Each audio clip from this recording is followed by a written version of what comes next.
جب کبھی رمضان المبارک کا مہینہ آتا، اللہ کے پیارے نبی علیہ الصلاۃ والسلام اپنے صحابہ کو بشارت دیتے، اپنے صحابہ کو خوشخبری دیتے ہوئے ارشاد فرماتے، اتاکم رمضان شہر مبارک، اے میرے نبی، اے میرے صحابہ، یاد رکھو تمہارے سروں پر ایک ایسا مہینہ سایہ فگن ہے جو بڑی ہی عظمتوں والا ہے، جو بڑی بابرکت مہینہ ہے۔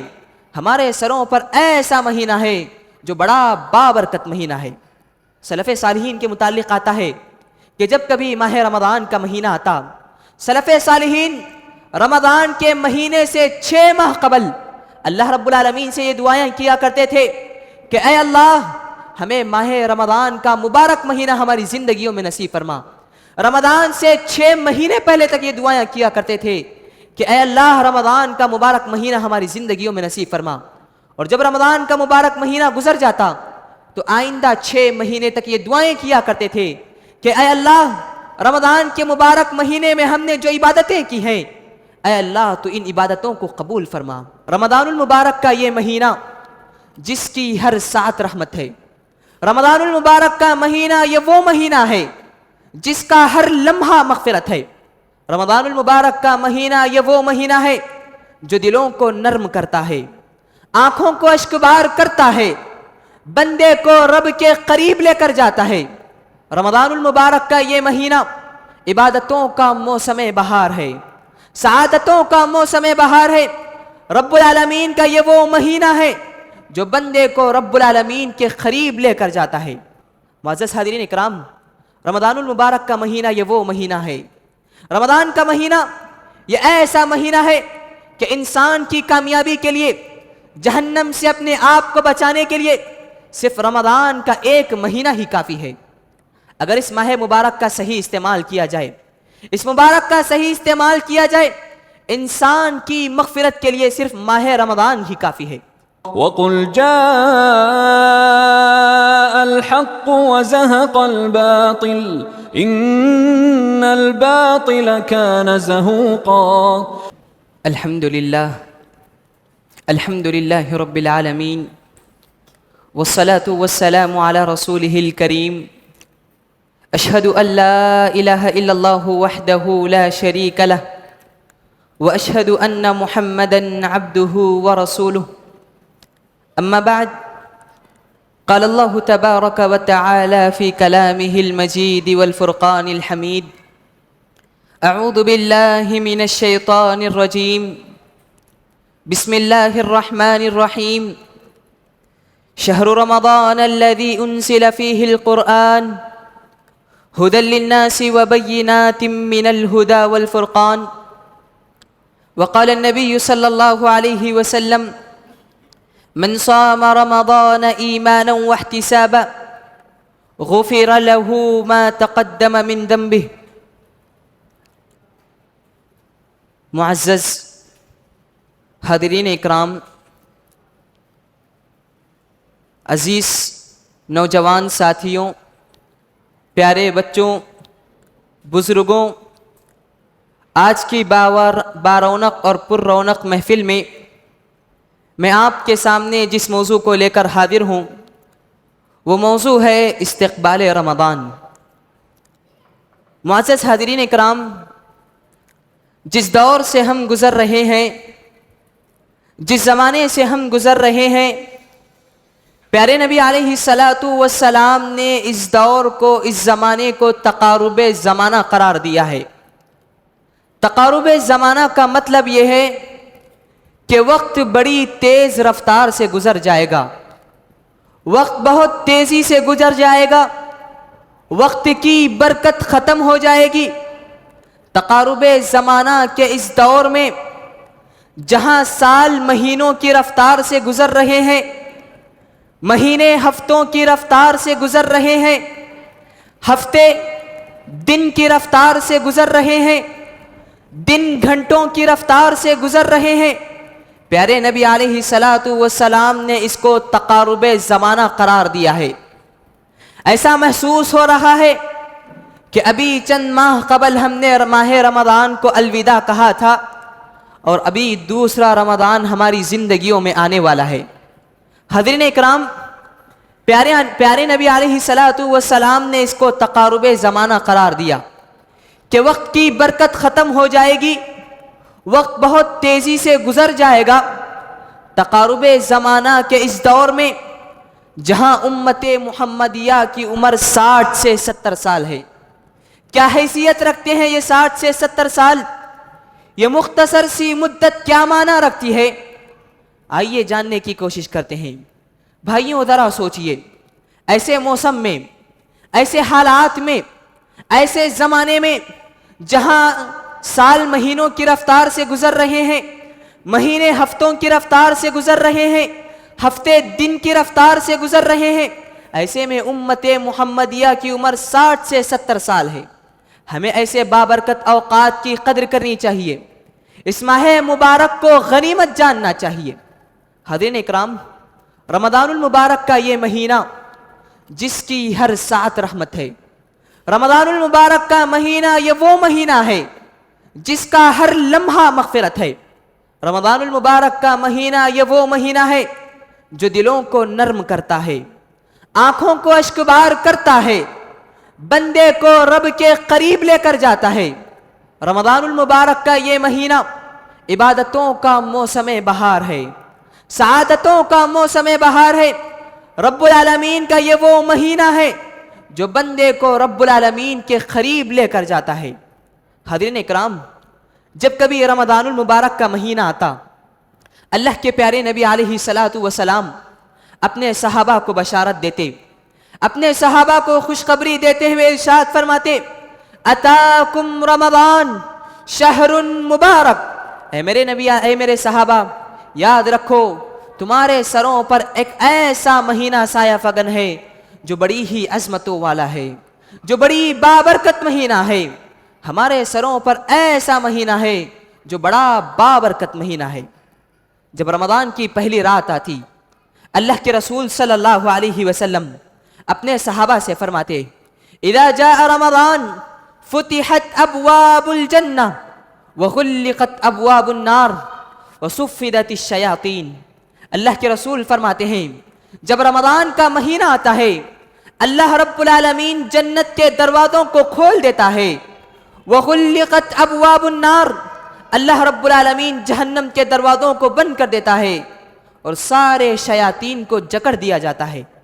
بھائیوں، جب کبھی ماہ رمضان کا مہینہ آتا ہے، محلے کا ڈاکو، محلے کا گنہگار، محلے کا زانی، سال بھر مسجد سے دور رہنے والا انسان بھی مسجد سے قریب ہو جاتا ہے، عبادتیں کرنے لگتا ہے، نمازیں پڑھنے لگتا ہے، تلاوتیں کرنے لگتا ہے، علماء سے جڑ جاتا ہے، خیر کے کاموں میں آگے بڑھنے لگتا ہے۔ یہی وجہ ہے اللہ کے نبی علیہ الصلوۃ والسلام نے ارشاد فرمایا کہ جب ماہ رمضان کا مہینہ آتا ہے تو ایک فرشتہ آسمان سے ندا لگاتا ہے، یہ اعلان کرتا ہے، یا باغی الخیر اقبل، اے خیر کے طلبگار، اے نیکیوں کے چاہنے والے، تو سال بھر نیکی کرتا رہا، اب ماہ رمضان آ چکا ہے تو خیر کے کاموں میں اور آگے بڑھ، نیکیوں کے کاموں میں آیا اور آگے بڑھ۔ اے وہ شخص جو توبہ کرنا چاہتا ہے آگے بڑھ، اے وہ شخص جو قرآن مجید سے اپنے تعلق کو مضبوط کرنا چاہتا ہے آگے بڑھ، اے وہ شخص جو اپنی نمازوں میں خشوع و خضوع چاہتا ہے آگے بڑھ، اے وہ شخص جو اپنی زندگی کو بدلنا چاہتا ہے آگے بڑھ۔ رمضان المبارک کا یہ مہینہ ہمیں پیغام دیتا ہے کہ جو نیکیاں سال بھر کی جاتی ہیں، رمضان المبارک میں ہماری نیکیوں میں اور بھی زیادہ اضافہ ہونا چاہیے۔ پھر یہ اعلان کرتا ہے، وَيَا بَاغِيَ الشَّرِّ أَقْصِرْ، اے گناہ کے راستے پر چلنے والے رک جا، بس کر دے۔ اے وہ شخص جو سارا سال نمازوں سے دور رہا، بس کر دے۔ اے وہ شخص جو اپنی نگاہوں سے اپنے کانوں کی حفاظت نہ کر سکا، بس کر دے، رک جا۔ اے وہ شخص جو اپنی زبان سے دوسروں کو تکلیفیں دیتا رہا، رمضان کا مہینہ آ چکا ہے، رک جا۔ اے وہ شخص جو پورا سال سود کھاتا رہا، حرام کھاتا رہا، رمضان کا مہینہ آ چکا ہے، رک جا۔ رمضان کا یہ مہینہ مجھے اور آپ کو جھنجھوڑ کر یہ پیغام دیتا ہے کہ اگر اب نہیں رکے تو آخر کب رکو گے؟ رمضان کے مہینے میں گناہوں سے باز نہیں آئے تو آخر کب باز آؤ گے؟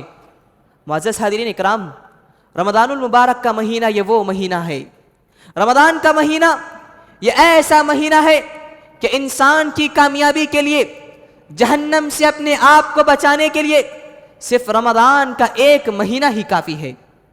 اگر اس ماہ مبارک کا صحیح استعمال کیا جائے، اس مبارک کا صحیح استعمال کیا جائے، انسان کی مغفرت کے لیے صرف ماہ رمضان ہی کافی ہے۔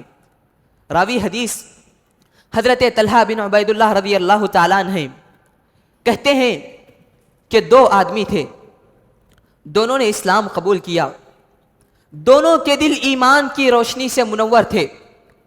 ہوا یوں کہ کچھ عرصہ گزرا، ان میں سے ایک اللہ کی راہ میں شہید ہو گیا، جامِ شہادت نوش فرما لی، جو کہ بہت بڑی سعادت کی بات ہے، اور دوسرا شخص زندہ رہا۔ اس کے 1 سال کے بعد دوسرا شخص عام موت مر گیا۔ صحابی رسول نے خواب دیکھا کہ جو دوسرا شخص عام موت مرا وہ شہید سے پہلے جنت میں داخل ہو رہا ہے۔ صحابہ حیران ہیں، یہ کیسا عجیب معاملہ ہے کہ جو دوسرا شخص عام موت مرا ہے وہ شہید سے پہلے جنت میں داخل ہو رہا ہے۔ جب یہ بات نبی کریم صلی اللہ علیہ وسلم تک پہنچی، آپ صلی اللہ علیہ وسلم نے فرمایا، اے میرے صحابہ، کیا دوسرا شخص ایک مزید سال تک زندہ نہیں رہا؟ کیا اس نے 1 سال تک نمازیں نہیں پڑھی؟ کیا اس نے رمضان المبارک کا مہینہ نہیں پایا؟ یاد رکھیے میرے صحابہ، دونوں کے درجات میں زمین و آسمان جتنا فرق ہے۔ حضرین اکرام، یہ رمضان کا مہینہ یہ کوئی معمولی مہینہ نہیں ہے، یہ ہمارے درجات کی بلندی کا مہینہ ہے، جنت میں آگے نکل جانے کا مہینہ ہے۔ یہ رمضان کا مہینہ اپنے گناہوں کی مغفرت کا مہینہ ہے۔ سلف صالحین کے متعلق آتا ہے کہ جب کبھی ماہ رمضان کا مہینہ آتا، سلف صالحین رمضان کے مہینے سے 6 ماہ قبل اللہ رب العالمین سے یہ دعائیں کیا کرتے تھے کہ اے اللہ، ہمیں ماہ رمضان کا مبارک مہینہ ہماری زندگیوں میں نصیب فرما۔ رمضان سے 6 مہینے پہلے تک یہ دعائیں کیا کرتے تھے کہ اے اللہ، رمضان کا مبارک مہینہ ہماری زندگیوں میں نصیب فرما۔ اور جب رمضان کا مبارک مہینہ گزر جاتا تو آئندہ 6 مہینے تک یہ دعائیں کیا کرتے تھے کہ اے اللہ، رمضان کے مبارک مہینے میں ہم نے جو عبادتیں کی ہیں، اے اللہ تو ان عبادتوں کو قبول فرما۔ حضرین اکرام، آئیے میں آپ کے سامنے رمضان کے استقبال کے متعلق چند پیغامات آپ کے سامنے رکھ کر اپنی بات کو ختم کروں گا۔ رمضان کے استقبال کے لیے سب سے پہلی چیز، انسان اپنے دل کے اندر ایک پاکیزہ نیت کرے، اپنے دل کے اندر ایک پاکیزہ نیت کرے، نہ اس کے اندر دکھاوا ہو، نہ ریا ہو، نہ نمود ہو، نہ ہی کوئی اور چیز ہو۔ رمضان کے استقبال کے لیے انسان اپنے دل کے اندر ایک پاکیزہ نیت کرے کہ اے میرے اللہ، اگر وہ وقت آیا تو میں اللہ کو راضی کرنے کے لیے روزے رکھوں گا، اگر وہ وقت آیا میں اللہ کو راضی کرنے کے لیے قیام اللیل کروں گا، اگر وہ وقت آیا میں اللہ کی راہ میں صدقہ و خیرات کروں گا۔ انسان کی نیت سب سے ضروری چیز ہے۔ اس کے بعد جیسی نیت ہوگی ویسے ہی حالات ہوں گے۔ سارے اعمال کا دار و مدار انسان کی نیتوں پر ہوتا ہے۔ ہماری نیت شروع ہی سے خراب ہو جاتی ہے کہ اس سال کا رمضان گرمیوں کے موسم میں آنے والا ہے، ہم شروع ہی سے پریشان ہو جاتے ہیں۔ ہائے افسوس، اللہ اکبر، حضرت معاذ رضی اللہ تعالیٰ عنہ کو دیکھیے۔ حضرت معاذ رضی اللہ تعالیٰ عنہ اپنے خیمے میں بیٹھ کر رو رہے ہیں، طاعون کی بیماری میں مبتلا ہے، تلاوت قرآن کرتے ہوئے رو رہے ہیں۔ کہا جاتا ہے، اے معاذ، ایسا لگتا ہے کہ تم جس بیماری میں مبتلا ہو، ایسا لگتا ہے کہ یہ بیماری تمہیں کھا کر دم لے گی، کیا تم موت سے ڈر رہے ہو؟ حضرت معاذ رضی اللہ تعالیٰ عنہ کہتے ہیں، اے میرے ساتھیوں، کیا تمہیں ایسا لگتا ہے کہ میں موت سے ڈر رہا ہوں؟ یہ موت تو مجھے اپنے رب سے ملاقات کرائے گی، یہ موت تو ہر کسی کو آنا ہے، موت سے کوئی بچ نہیں سکتا، موت تو ہر کسی کو آنا ہے، آخر میں موت سے کیوں ڈروں؟ ساتھیوں نے پوچھا، اے معاذ، بھلا بتاؤ آخر تمہاری تمنا کیا ہے، تمہاری آرزو کیا ہے؟ حضرت معاذ رضی اللہ تعالیٰ عنہ کہتے ہیں، کاش رمضان کا موسم ہوتا، کاش رمضان کا مہینہ ہوتا، میں روزے کی حالت میں ہوتا، میرا سامنا کافروں سے ہوتا میں ان کو قتل کر دیتا یا لڑتے لڑتے شہید ہو جاتا. بارگاہ ربانی میں حاضر ہوتا, اللہ مجھ سے پوچھتا اے معاذ کیا لے کر آیا ہے؟ میں کہتا ہے اللہ روزے کی حالت میں شہید ہو کر آیا ہوں. اللہ اکبر. بھائیوں ذرا اپنے معاشرے پر نظر ڈالیے, افسوس کے ساتھ یہ بات کہنی پڑتی ہے, کتنے ایسے لوگ ہیں جو صرف روزہ اس لیے نہیں رکھتے کہ انہیں گٹکا کھانے کی عادت ہے, کسی کی بیڑی پینے کی عادت نے روزے کو چھڑا دیا, کسی کی چائے پینے کی عادت نے ان کے روزے کو چھڑا دیا. افسوس کی بات ہے کہ اپنے آپ کو نبی کی امتی کہتے ہوئے آپ کو شرم نہیں آتی. بھائیوں رمضان کا مہینہ آنے سے پہلے اپنی اصلاح کر لیں, اپنی نیتوں کی اصلاح کر لیں, اپنی ذات سے یہ عزم کر لیں کہ انشاءاللہ اگر وہ وقت آیا میں اللہ کو راضی کرنے کے لیے قیام اللیل کروں گا, وہ وقت آیا روزانہ تراویح کی نماز پڑھوں گا, وہ وقت آیا مکمل روزے رکھوں گا, وہ وقت آیا انشاءاللہ اپنے گناہوں کی معافی اللہ سے مانگوں گا. اسی طریقے سے ایک دوسرا پیغام جو رمضان مجھے اور آپ کو دیتا ہے, رمضان سے پہلے مجھے اور آپ کو جو کرنا ہے وہ اپنے دلوں کی اصلاح ہے. حاضرین اکرام, ہمارے جسم میں دل کی حیثیت ایک بادشاہ کی مانند ہے. بادشاہ بگڑ جائے, بادشاہ بہک جائے, رعایا بہک جاتی ہے, رعایا بھٹک جاتی ہے. اگر بادشاہ سدھر جائے, بادشاہ سنبھل جائے, رعایا بھی سنبھل جاتی ہے, رعایا بھی سدھر جاتی ہے. اسی مفہوم کی وضاحت کرتے ہوئے پیارے نبی علیہ الصلوۃ والسلام نے حدیث مبارکہ میں ارشاد فرمایا الا وان فی الجسد مضغہ اذا صلحت صلح الجسد كله واذا فسدت فسد الجسد كله الا وهي القلب.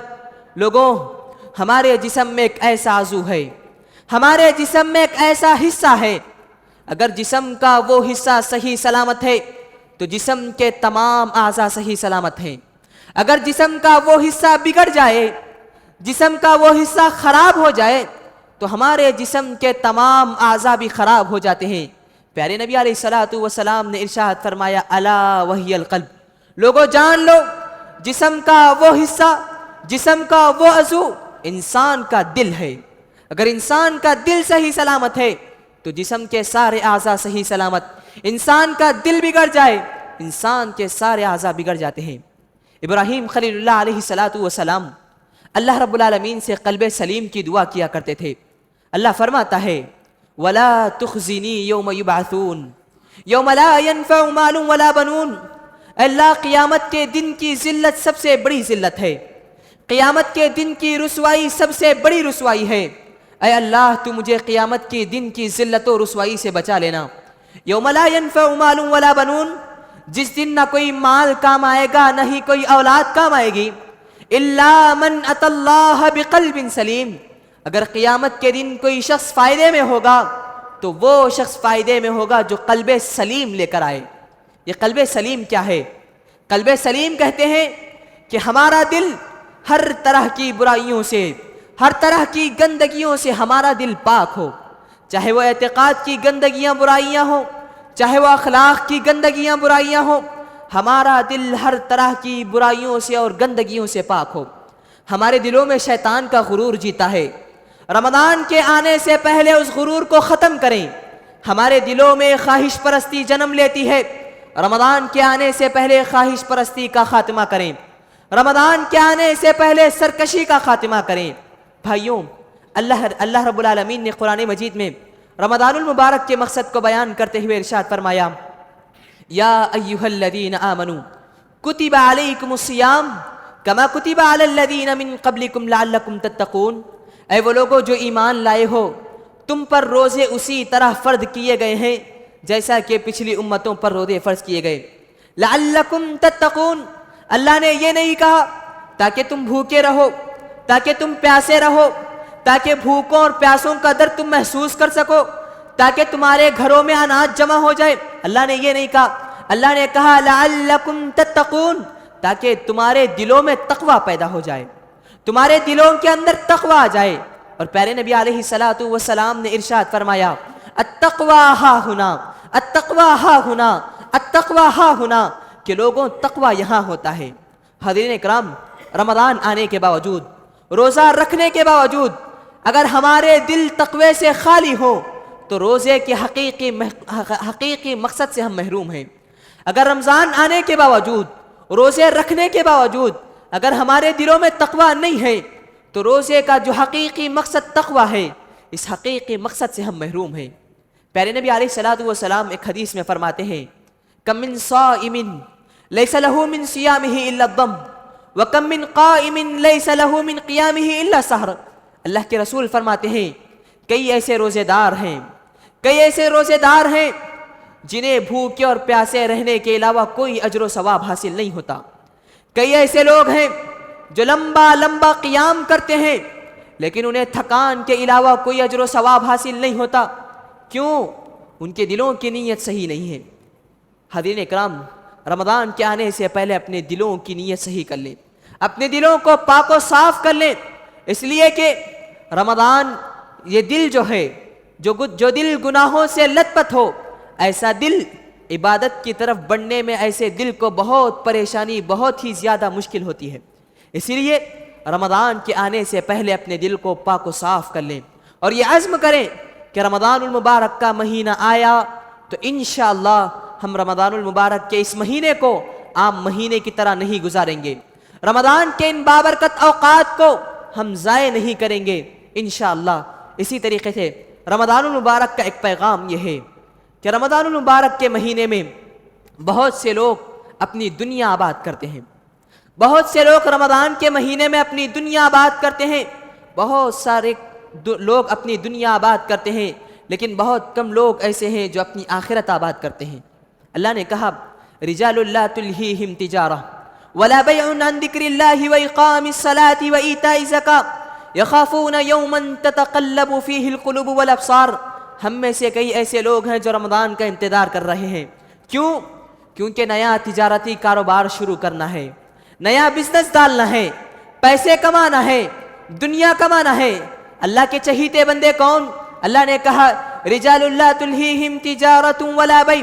اللہ کے چہیتے بندے وہ ہیں جنہیں ان کی تجارت، ان کا کاروبار اللہ کے ذکر سے غافل نہیں کرتا، نمازوں سے غافل نہیں کرتا، زکوٰۃ سے غافل نہیں کرتا، اور ان کے دلوں میں ہمیشہ یہ احساس رہتا ہے، یہ تصور رہتا ہے کہ ایک ایسا دن آئے گا، ہمیں ایک ایسے دن کی طرف لوٹ کر جانا ہے کہ جس دن کو دیکھ کر ہماری آنکھیں پتھرا جائیں گی، ہمارے دل لرز جائیں گے۔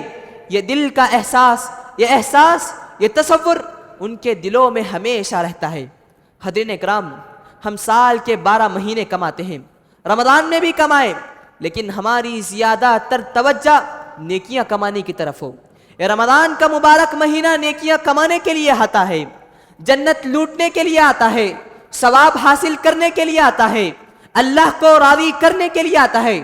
ایسے وقت میں ہم نیکیاں کمانے کے بجائے دنیا کمانے میں لگ جائیں۔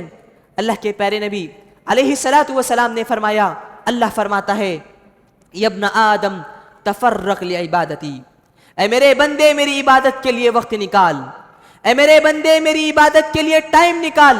اللہ آگے فرماتا ہے اگر تو میری عبادت کے لیے ٹائم نکالے گا، میری عبادت کے لیے وقت نکالے گا، املأ صدرک غنا، میں تیرے دل کو بادشاہ بنا دوں گا، میں تیرے دل کو مالدار بنا دوں گا۔ دل کی مالداری یہ سب سے بڑی مالداری ہے۔ وَأَسُدَّ فَقْرَكَ، آگے اللہ کے نبی نے فرمایا کبھی ایسا نہیں ہوگا کہ تیرے بچے بھوکے سو جائیں، کبھی ایسا نہیں ہوگا کہ تو فقیری کی حالت میں آ جائے۔ اللہ کہتا ہے کہ تم میری عبادت کے لیے وقت نکالو، میری عبادت کے لیے ٹائم نکالو، میں تمہیں مالدار بنا دوں گا۔ حضرین اکرام، ہمارے معاشرے میں یہ حالت دیکھی جاتی ہے کہ رمضان کا جب مبارک مہینہ آتا ہے تو 3 دن کی تراویح میں قرآن مکمل کر لی جاتی ہے، اور بسا اوقات ایسا ہوتا ہے کہ رمضان کے ابتدائی عشرے میں لوگ بڑے ذوق و شوق سے عبادتیں کرتے ہیں، پھر آہستہ آہستہ ان کے جذبہ بندگی ختم ہی ہو جاتی ہے۔ یاد رکھیے، جو بندہ اللہ کی عبادت کے لیے وقت نکالے گا، اللہ کی عبادت کے لیے ٹائم نکالے گا، اللہ رب العالمین ایسے بندے کو غنی کر دے گا، اللہ ایسے بندے کو مالدار کر لے گا۔ حضرین اکرام، اسی طریقے سے رمضان کا ایک آخری پیغام یہ ہے کہ رمضان المبارک کا مہینہ، رمضان کا سب سے بڑا انعام، رمضان کا سب سے بڑا اعزاز مغفرت حاصل کرنا ہے۔ جو بندہ رمضان کو پائے، روزے رکھے، عبادت کرے اور اپنی مغفرت نہ کروا سکے، ایسا انسان دنیا کا سب سے بد نصیب انسان ہے۔ ایک مرتبہ اللہ کے پیارے نبی صلی اللہ علیہ وسلم ممبر پر چڑھے رہے تھے۔ اللہ کے رسول صلی اللہ علیہ وسلم نے 3 مرتبہ آمین فرمایا۔ صحابہ نے پوچھا، اے اللہ کے رسول، آپ معمول کے خلاف 3 مرتبہ آمین کہے، ایسا کیوں ہے؟ کیا وجہ ہے؟ ایک وجہ اللہ کے نبی نے یہ فرمائی، من ادرک رمضان فلم یغفر لہ، کہ رمضان آئے، رمضان پانے کے باوجود، روزہ رکھنے کے باوجود، عبادت کرنے کے باوجود جو بندہ اپنی مغفرت نہ کروا سکے، ایسا بندہ دنیا کا سب سے بڑا خاسر انسان ہے، دنیا کا سب سے محروم اور دنیا کا سب سے بدنصیب انسان ہے۔ غور کیجئے، اللہ رب العالمین نے رمضان کی عبادتوں کو مغفرت کے ساتھ جوڑ دیا۔ اللہ نے کہا، پیارے نبی فرماتے ہیں، من صام رمضان ایمانا واحتسابا غفر له ما تقدم من ذنبہ، کہ جو بندہ ایمان اور ثواب کی نیت سے رمضان کے روزے رکھتا ہے، غفر له ما تقدم من ذنبہ، اللہ رب العالمین ایسے بندے کے گناہوں کو معاف فرماتا ہے۔ ایک اور حدیث میں اللہ کے نبی نے فرمایا، من قام رمضان ایمانا واحتسابا غفر له ما تقدم من ذنبہ، کہ جو بندہ ایمان اور ثواب کی نیت سے قیام اللیل کرتا ہے، غفر له ما تقدم من ذنبہ، اللہ رب العالمین ایسے بندے کے گناہوں کو معاف فرما دیتا ہے۔ پیارے نبی صلی اللہ علیہ وسلم سے ام المؤمنین عائشہ صدیقہ سوال کرتی ہیں، اے اللہ کے رسول، اگر میں لیلۃ القدر کو پالوں تو کون سی دعا پڑھوں؟ حضرت اللہ کے نبی علیہ السلام حضرت عائشہ کو جواب دیتے ہوئے کہتے ہیں، دنیا کی سب سے بہترین رات میں پیارے نبی علیہ السلام نے حضرت عائشہ کو جو دعا سکھائی، وہ دعا کیا تھی؟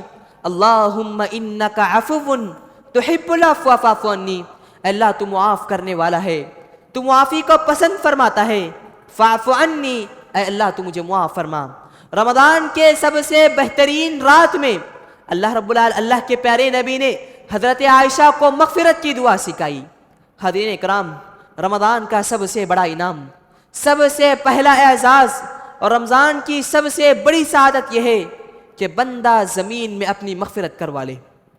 بڑے بدنصیب ہیں وہ لوگ، بڑے محروم ہیں وہ لوگ جو رمضان کی ان بابرکت لمحات میں، بابرکت اوقات کو بازاروں میں گزار دیتے ہیں، اور رمضان کے آخری عشرے میں شاپنگ کے نام پر، خرید و فروخت کے نام پر رمضان کے ان بابرکت اوقات کو بازاروں میں گزار دیتے ہیں۔ ایسے انسان دنیا کے سب سے محروم انسان ہیں، دنیا کے سب سے بڑے خاسر انسان ہیں، دنیا کے سب سے بڑے بدنصیب انسان ہیں۔ یاد رکھیے، ایک آخری بات کہہ کر میں اپنی بات کو ختم کروں گا۔ ہو سکتا ہے کہ آنے والا یہ رمضان ہماری زندگی کا آخری رمضان ہو سکتا ہے آنے والے یہ روزے ہماری زندگی کے آخری روزے ہو سکتا ہے آنے والا رمضان کا یہ موسم ہماری زندگی کا آخری موسم ہو، اس لیے کہ گزشتہ رمضان کئی ہمارے دوست و احباب جو ہمارے ساتھ افطار کیا کرتے تھے وہ آج ہمارے درمیان نہیں ہیں۔ کئی ایسے لوگ جو ہمارے ساتھ تراویح کی نماز پڑھا کرتے تھے وہ آج ہمارے درمیان نہیں ہیں۔ کئی ایسے لوگ جو ہمارے ساتھ عید کی خوشیوں میں شامل تھے وہ آج قبر کی گود میں سوئے ہوئے ہیں۔ صرف اللہ ہی جانتا ہے کہ ہماری اس مجلس میں جتنے بیٹھے ہوئے ہیں، کون جانتا ہے کہ اگلے رمضان میں کون ہوگا اور کون نہیں ہوگا۔ صرف اللہ ہی جانتا ہے کہ اگلے رمضان میں کچھ چہرے ہوں گے یا نہیں ہوں گے۔ اسی لیے ہمیشہ اس احساس کے ساتھ، اس تصور کے ساتھ رمضان کو گزاریں کہ یہ رمضان میری زندگی کا آخری رمضان ہے۔ جب نماز پڑھیں اس احساس و تصور کے ساتھ نماز پڑھیں کہ یہ نماز میری زندگی کی آخری نماز ہے۔ اللہ رب العالمین سے دعا ہے، اے اللہ اس ماہ مبارک کے آتے ہی، اے اللہ اس ماہ مبارک کو غنیمت سمجھ کر اس ماہ مبارک سے بھرپور فائدہ اٹھانے کی اللہ تو ہمیں توفیق عطا فرما۔ اے اللہ رمضان المبارک کا مقدس مہینہ ہماری زندگیوں میں نصیب فرما۔ اے اللہ رمضان کا استقبال صحیح معنوں میں کرنے کی تو ہمیں توفیق عطا فرما۔ رمضان کا مہینہ آنے سے پہلے رمضان کی تیاری کرنے کی اللہ تو ہمیں توفیق عطا فرما۔ اے اللہ جس طرح ہم یہاں تیری مجلس میں تیرے گھر میں اکٹھا ہوئے ہیں، اے اللہ کل بروز قیامت تو ہمیں جنت الفردوس میں اکٹھا فرما۔ اللہ روزے کا جو حقیقی مقصد ہے اس حقیقی مقصد کو ہمیں اپنانے کی توفیق عطا فرما۔ اے اللہ جو دور دراز سے آئے ہوئے ہیں، اے اللہ تو نے ان کی دکھ درد تکلیف و مصیبتوں کو تو دور فرما۔ اے اللہ تو جب تک دنیا میں زندہ رکھ، اسلام پر ایمان پر زندہ رکھ۔ اے اللہ جب ہمارا خاتمہ ہو، خاتمہ بالخیر عطا فرما۔ آمین۔ وما علینا الا البلاغ المبین، وآخر دعوانا ان الحمد للہ رب العالمین، والسلام علیکم ورحمۃ اللہ وبرکاتہ۔